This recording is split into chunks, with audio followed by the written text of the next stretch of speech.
Hello friends, இன்றைக்கி நம்ம பார்க்க போகிற படம் பேர் பேக் ரூம்ஸ்.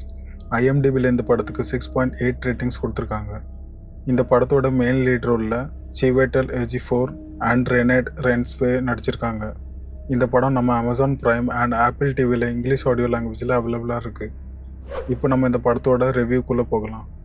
இப்போ நான் சொல்கிறத அப்படியே நீங்கள் ஜஸ்ட் இமேஜின் பண்ணி பாருங்கள். ஒரு நாள் நைட்டு நீங்கள் உங்கள் வீட்டில் ரிலாக்ஸாக உட்காந்து மூவி பார்த்துட்டு இருக்கீங்க. அப்புடின்னு பார்த்து கரண்ட் கட் ஆகுது. சரி, ஃபியூஸ் எதுவும் போயிருக்குன்னு எலக்ட்ரிக் பாக்ஸ் கிட்ட போய் செக் பண்ணால் எல்லாம் கரெக்டாக இருக்குது. திரும்ப பெட்ரூமுக்கு நடந்து போனால் உங்கள் வீட்டு செவுரில் சடனாக மறைவான ஒரு கதவு தெரியுது.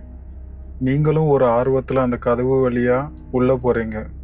அந்த கதவுக்கு மறுபக்கம் இன்னொரு ரூம் இருக்குன்னு நினச்சி போனால் எங்கே பார்த்தாலும் எல்லோ கலர் பெயிண்ட் பண்ண ரூம்ஸாக இருக்குது. விதவிதமான கதவுகள் இருக்குது. லைட்ஸ்லாம் ரொம்ப டிம்மாக எரிஞ்சிட்டு இருக்குது.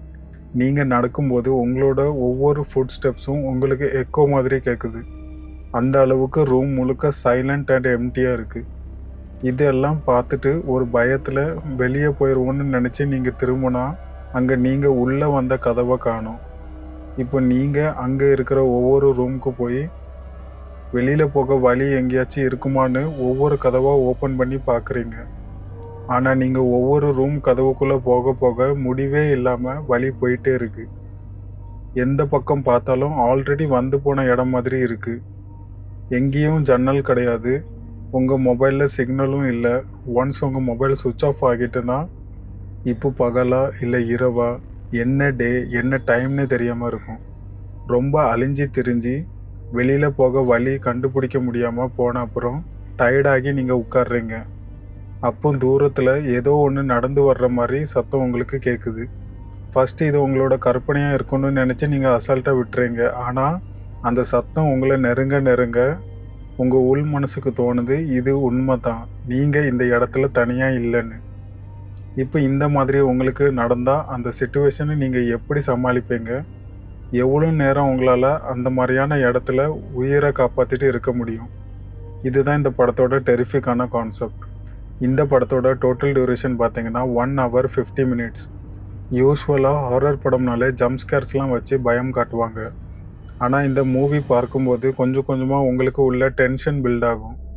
எந்த ரூம் முக்கில் இருந்து என்ன வரப்போகுதோ, இந்த மாதிரியான இடத்துல நம்ம மாட்டிக்கிட்டால் என்ன பண்ணுவோன்னு ஒவ்வொரு சீன் பார்க்கும்போது யோசிச்சிட்டே இருப்பேங்க. நான் உங்கள் பாயிண்ட் ஆஃப் வியூ இருந்து யோசித்து பார்க்க சொன்ன கதையில் சும்மா ஒரு கற்பனைக்கு மொபைல் ஃபோன்ஸ்லாம் ஆட் பண்ணி சொல்லியிருப்பேன். ஆனால் இந்த மூவி கதை 1990s நடக்குது. ஸோ அந்த டைமில் மொபைல் ஃபோன்ஸ் கூட கிடையாது. இந்த ஸ்டோரி ரொம்ப சிம்பிள் தான். ஆனால் அதை ஒரு படமாக சீன் பை சீன் பில்ட் பண்ணி கொண்டு போன விதம் பார்க்க நல்லா இருக்குது. நீங்கள் சைக்காலஜிக்கல் ஹாரர் மூவிஸ்க்கு ஃபேனாக இருந்தால் இந்த மூவி கண்டிப்பாக உங்களுக்கு ரொம்ப பிடிக்கும். இந்த படத்துக்கு நான் கண்டிப்பாக 5க்கு 4 ஸ்டார் ரேட்டிங்ஸ் கொடுப்பேன். இந்த படத்தோட ரிவ்யூ உங்களுக்கு பிடிச்சிருந்தா கண்டிப்பாக லைக் பண்ணுங்கள். அண்ட் உங்கள் ஃப்ரெண்ட்ஸ் யாருக்காச்சும் இந்த மாதிரியான படம் பிடிக்கும்னா நீங்கள் அந்த வீடியோவை அவங்களுக்கு ஷேர் பண்ணுங்கள். இந்த மாதிரியான நிறைய படம் ரிவ்யூ தெரிஞ்சுக்கணுன்னா இந்த சேனலை சப்ஸ்கிரைப் பண்ணுங்கள். மேலும் ஒரு படம் ரிவ்யூவில் நான் உங்களை சந்திக்கிறேன். அன்டில் தென் டேக் கேர், பாய்.